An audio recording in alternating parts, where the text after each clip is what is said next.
The Celtics Talk podcast is presented by 24autogroup.com. 11 locations across New England. What's up, everybody? Post-game pod, episode 75, coming to you after the Celtics take down the Charlotte Hornets 118-104. I'm recording this intro after we recorded the actual pod and adding it in here because to explain some of the chaos you will hear. I started to tape the pod like I normally do, and normally I'm all by my little old lonesome here in the pod studio after these games. But tonight, with Abby in the building to host post-game live and pre-game live and all of our programming around the game, she was kind enough to barge in on the podcast. So you'll hear me, hearing her footsteps, get ready to kick open the podcast door. Then she makes fun of my socks, which have my dog Kemba on them. And then we launch into a whole thing about Sam Hauser. So sit back and enjoy the start of the podcast. And just when you hear my voice start to tremble in fear, you'll understand that that's when Abby was coming in like, hey, why did you start the podcast without me? We're going to start with a quiz. Sam Hauser played 15 games in the playoffs last year. How many games did he play 10-plus minutes? I'll give you a moment. Okay, we're not going to give you that long. The answer is 5. And 4 of those came against Atlanta in the first round, which means Sam Hauser did not play a whole lot in the postseason. Ended up playing only 6.9 minutes per game in those 15 appearances, only took 29 shots, 24 of them were threes. Had a great net rating, though, plus 13.1, which is ironically right around his number this season, which is second best in the NBA. I bring this up because Sam Hauser has been so good this season and such a positive, even when he's not knocking down threes, just forcing defenses to account for him, spacing the floor, making good things happen, that I think he has to be a big part of the Celtics playoff rotation. This seems like Captain Obvious right now, but I think we forget, there were stretches even last season where Sam was sometimes, here comes a... You hadn't even asked? You just run away? I didn't want to, this is going to sound amazing on the podcast, because you can hear me going, oh no, she's coming in. I'll leave you alone. No, come on. You're a Forsberg. Come in. No, you can't say you want to be part of the pod and then just run away. I never said that. I just said, you didn't ask me to be part of the pod? Sometimes you ghost me, and so I didn't want to. That is blasphemous. I was fearful. Ghost you? I was fearful of rejection. Oh my gosh. What's up? How are you? So, you have dogs on your socks. Have you talked about that? I do not. Do you know what that is? Kemba. Yes. It's Kemba. Oh. I had my car keys ready. I was out the door. Where did Chris go? I turned to talk to you for a second, and then you were off into the night. And I said, oh, okay. I won't even ask. But we're sitting here talking. We're talking not only about Kemba on my socks. I can't wait to see how producer Adam stitches this all together. But we were talking about Sam Hauser. Proverbial week. Yeah. We're all up here. Me and all my friends were talking about Sam Hauser. Yes. Fire. I mean, so did you mention the Eddie House story? Not yet. Do you want to get into that? Yes. So on Celtics Postgame Plus. I love how you just completely hijacked this podcast. I ask every time I go to the garden, I'm like, Abby, if you have like 5 minutes afterward, can you come do the podcast? And we're at like 50% this year. It's a once in a lifetime opportunity that Jayson Tatum speaks before anyone else. Fair.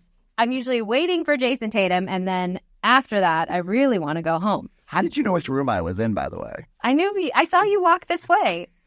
I knew exactly what you're... Okay, so tell the story from the start. All right, so we showed a graphic about most three-pointers made in a span coming off the bench. And Eddie Hauser's name was all over. You said Eddie Hauser. I'm surprised they don't do that on TV.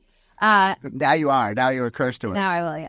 Eddie House's name was all over this graphic, along with Sam Hauser. Sam Hauser tied for second with Eddie House, but Eddie House number 1. Eddie House was on there like 9 times. First with a, for like leading it of all time, and then a bunch of 7s. Now, I was like, wait, Sam just had a 10 3-point game. He was a starter that night. So that's why that one did not qualify. But so it was pointed out to us by, shout out, Mark Hazlett, yes, that Eddie's games, all in this record-setting stretch, came within a week of each other. I do not remember this unreal heater that Eddie was evidently on. Mind you, I'm pretty sure this was the season they traded him, which is even more incredible. Or maybe it was the year after. I don't know. But the point of the matter is, Eddie was on fire in the season after the championship season. And so you said, what was it? And it turns out he had arm wrestled Patrick O'Brien, this backup center, kind of a draft bust. KG did not like him. And because he tried to take his thunder and arm wrestle everyone, probably. And so Eddie ends up hurting his arm. And his elbow. He said his elbow was all kinds of jacked up and that his hand was shaking in between when they would go to timeout. And Vlad, the team masseuse, was putting heat on it, massaging it when he came off the floor. And then Eddie just went in and hit buckets. Vlad had magical hands. And evidently, because Eddie would just go from getting the massage on the sideline to making 7 threes or 8 threes or whatever. I got to go back. I got to go find the highlights. Yeah, you do. The man was ridiculous. So the question would be, is Sam Hauser capable of a Eddie House-like, I almost said Eddie Hauser, Eddie House-like stretch in the playoffs this year?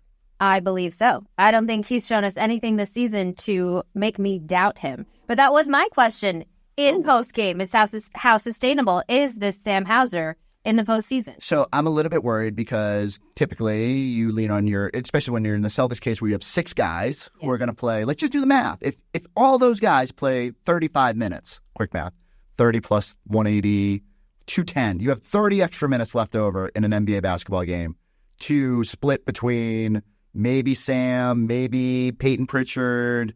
There's not a lot of minutes. And that's figuring 35 for everybody when you know Jayson and Jalen are typically going to play 38, 40 minutes. So it just becomes a mathematical equation here where it's going to be tough for him to get a lot of minutes. Yeah, but I do think it tightens up in the finals the further you go. In those first couple of rounds, I think there will be opportunity for Sam. And as we've seen through the many playoff runs that the Celtics have had over the years, I mean, I would put my money on Sam Hauser probably winning the Celtics again. I brought that up when Scal was in the building the other night. I said, we tend to forget. We obsess about the superstars, and they're obviously going to be the biggest part of whatever happens, especially to the finish line. Yet there was Shrek and Donkey with Big Baby and Nate Robinson. There was Sam Cassell and PJ Brown and all this. So long-winded way of saying, you need some help along the way. And so Sam Hauser better be ready. And you also had the Gerald Green Chicago series. Ooh. Brad Stevens cheated up the starting lineup. Yeah, Gerald Green. Excuse me. I'm getting all kind of names. I'm all kind of names. I wasn't supposed to be on the pod, Chris.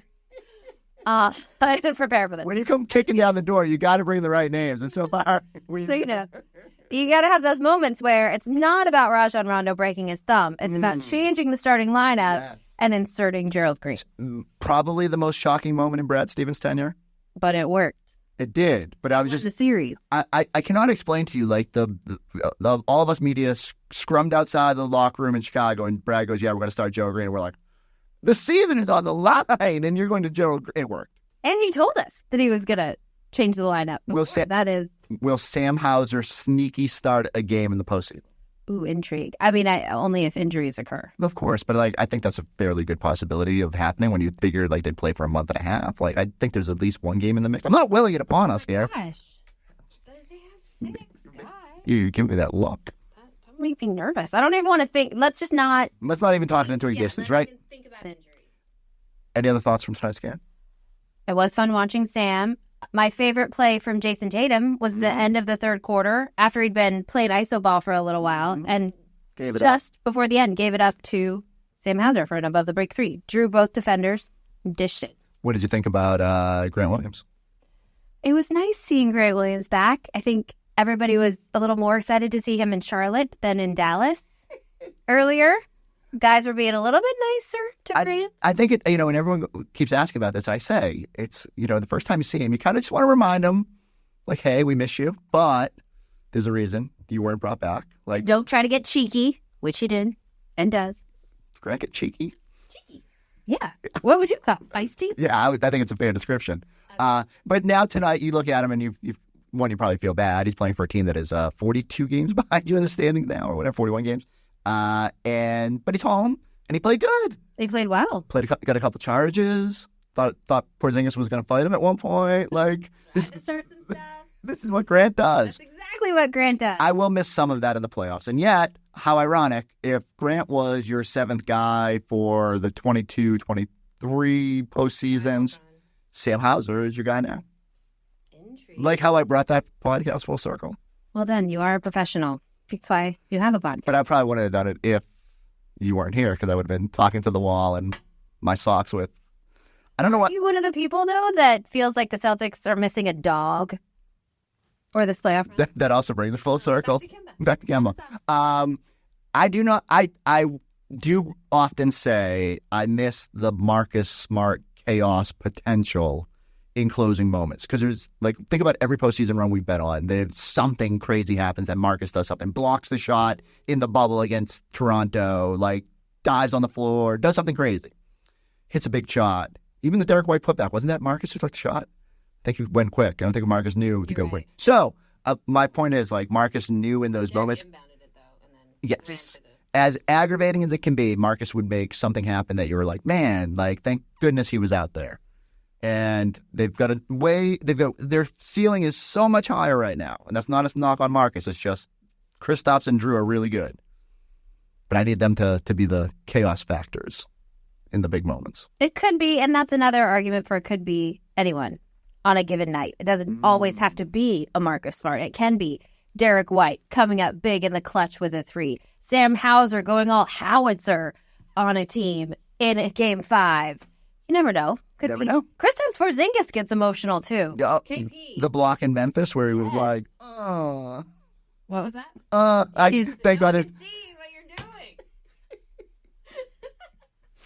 Go back and watch the film. It's a hilarious hip thrust that I shouldn't be mimicking in a podcast room. But are you ready for the postseason? Oh, yeah. You got to get some rest after this long road trip.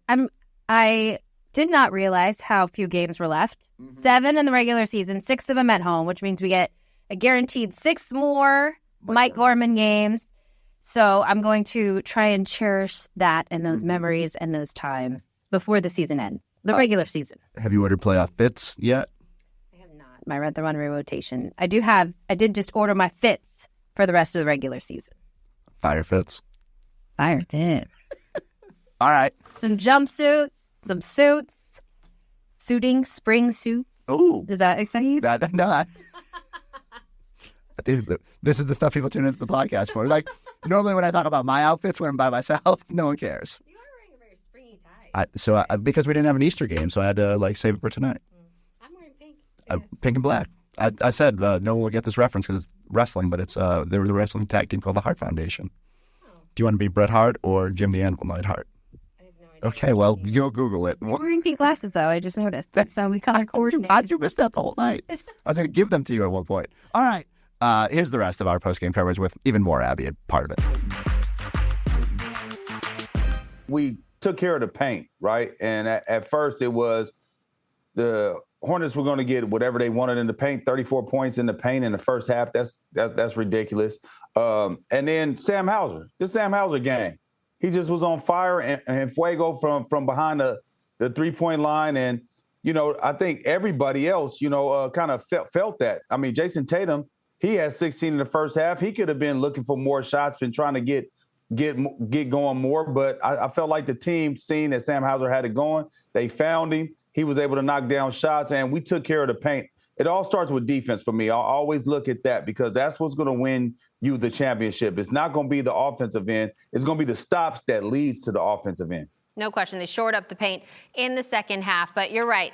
This one, all about the howitzer. Drew and Scal caught up with Sam Hauser after the game in Charlotte.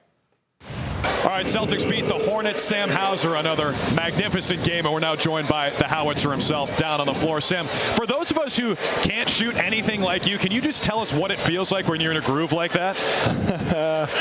It feels pretty good, That's all I got to say. Yeah, so I want to talk about one play in particular. You filled the corner.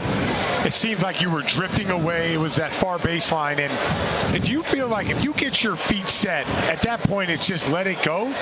Yeah, pretty much. If I can get my feet down underneath me and explode up, I think it has a good chance of going in. And How many times are you constantly having to read your team and what they're going to do? Are you, if Peyton drives baseline, are you sprinting to those corners? Yeah, I mean, I'm sprinting to the corner, and then if he starts to snake dribble to the middle, I'm going to try to fill back up. And I think throughout this year, I've kind of gotten a feel of playing with him, playing with DY, playing with Drew, see what they like to do. And when you go on a long road trip like this, and I feel like we've been gone for 2 weeks or whatever. Going into this game, do you have a different mentality? Yeah, I mean, some guys out, there's more opportunity to play, and just trying to take advantage of it and show what else I can bring to the table. You excited to get back to Boston? Yeah, can't wait. Weather's starting to get warm. Some golf in your future soon, but that'll be after, of course, the playoff. We got to get a ring first. Yeah. One more from me. We've been going back and forth with this game and the Iowa LSU game. You're a big fan of Caitlin Clark. I mean, it seems like everybody is, but will you go back and watch this game? I know you get sucked into your vortex of the NBA, but how much March Madness, women's or men's, do you get a chance to catch up on? Yeah, we've been watching a pretty decent amount so far. It's been an exciting tournament. Both tournaments have been well, and Caitlin Clark's been exciting, and see if she can keep it rolling. Hope you didn't watch the UVA men in the first four. It didn't end up well for us. All right, Sam. Thanks, man. Yep, Congrats. thanks, guys. Thank you. Look at Sam Hauser, 7 of 11 from 3 tonight. Eddie, from one shooter to another. What goes through your mind when you're watching Sam shoot? Well, his confidence level. When you see a couple go in, and then when you're moving and your guys are finding you, that gives you more confidence. You already have confidence when you're coming in, and you see a couple go in.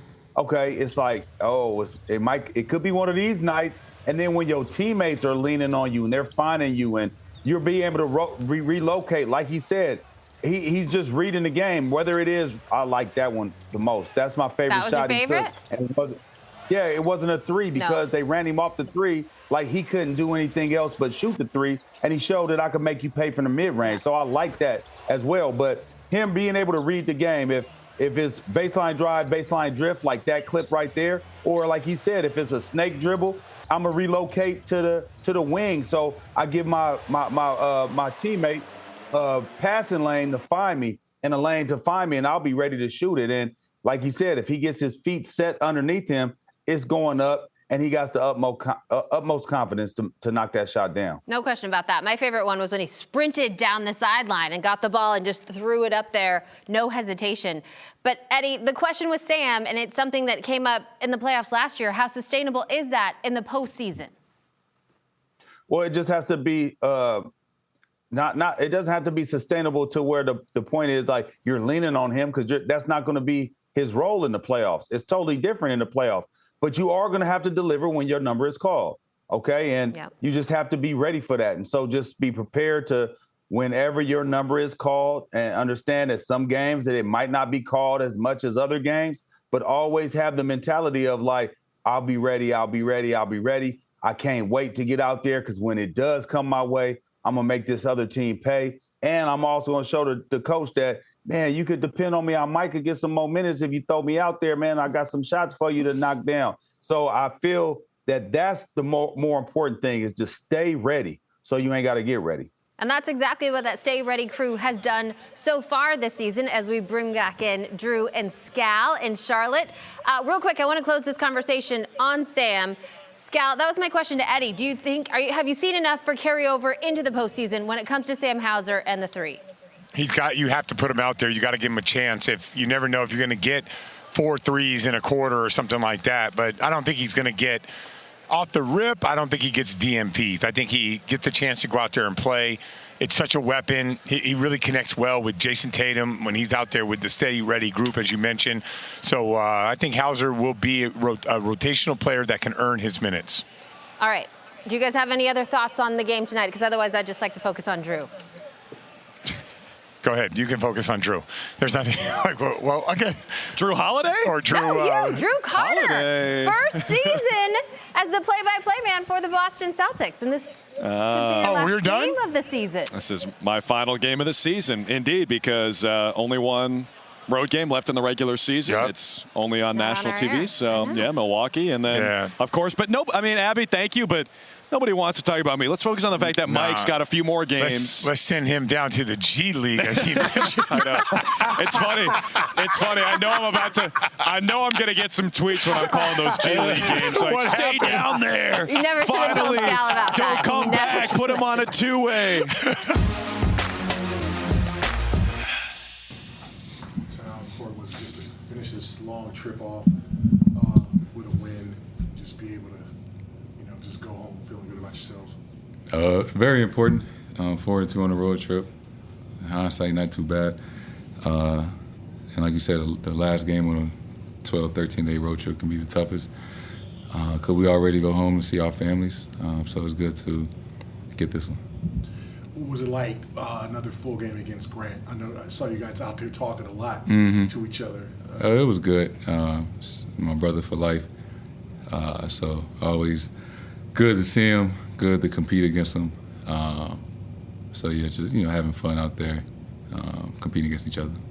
And what did you guys learn about yourselves in this trip? The 2 losses in Atlanta, you guys were able to respond with the last 2 wins. What did you guys learn, and what do you guys need to work on the last 7 games? We're in a unique position, right? That best record in the league, got home court advantage, all those things, first place. And I think for most of this road trip, we've been playing against teams that fighting for playoff position, play-in spots, except, for the team tonight. And just understanding that it's not always going to go the way we expect it to. And, how are we going to respond, If we lose the first game in round 1, right, how are we going to respond? So just going through each game just brought something different out of us. And it was good. It was good for us to go through that. What do you like? You like coming here and playing. You like it's obviously a partisan crowd. What do you like about playing North Carolina? And it seems like this is one of your favorite places. No, it is. It's definitely one of my favorite places to come. Obviously, I spent the year in the state at Duke, so I got a lot of connections, obviously in Durham, but I know people in Raleigh, Greensboro, Charlotte. Damn, where my man from? Where's Wake Forest at? Winston-Salem. I know people in Winston-Salem. Early in my career, every time we would come back, I would go back to Duke and see the team because I still have my teammates out there that I was in school with. So it's just a lot of love, obviously Duke fans. And it's like part of my story, right? So I kind of feel like a little bit at home when I come to North Carolina. So it's always a special place for me. Jayson, going off that Blue Devils squad took a tough loss this past weekend. Do you keep in contact with any of the current players there? Yeah, I talk to players from time to time. Worked out with Jeremy Roach this past summer. Every off season, I try to go to Durham, work out with the team for a day or so. Still very close with all the coaches. That's my family over there. You guys are 11-2 in your last 13 games here. Obviously, hitting stride and going towards the postseason. Just you guys feel like you're gelling at the right time here, ready to gear up for the playoffs. Absolutely, try to stay healthy. Use these last couple of games as some things that we can work on and different situations we might be in to use come playoff time. And also, just where you're at this year is obviously a little different where you're at last year. Just what do you think is the biggest difference, though? Trying to close out this regular season strong and go into the postseason? I think last year we were so antsy to just get back to the finals that we had a few bad losses in the last few weeks of the season. We went to 6 games in that first round that we didn't. We may have took some things for granted, right? And this year we've done a really good job of not skipping steps and respecting every game, every day, just trying to get better. As cliche as that sounds. Last question. Graham was just talking. You said that the reason you weren't getting the same foul calls to him is because you're a pretty boy. So I'm just wondering, how much fun is it going up against Grant the way he's talking trash to you out there? Grant always got some to say. But I just say that's it's my brother for life. And it's cool. I don't talk trash at all, but if it's somebody I'm close with, I know, like today at Grant, I like to have fun out there. So it's always good to see him, competing against him. So we just had some fun out there. All right, we're back at it. Wednesday night, Celtics hosting the Oklahoma City Thunder, a battle of number ones. Celtics number one in the East, OKC number one in the West, 52-22. Half game up on, I think, Denver and Minnesota are coming into this game. Celtics have 6 of 7 at home, as Abby said. Chance for a lot of Mike Gorman over these final regular season games. And then let's get to the playoffs. So I need everybody to go like, subscribe, check us out on the YouTube page. I'm going to get out of here before Abby barges in again.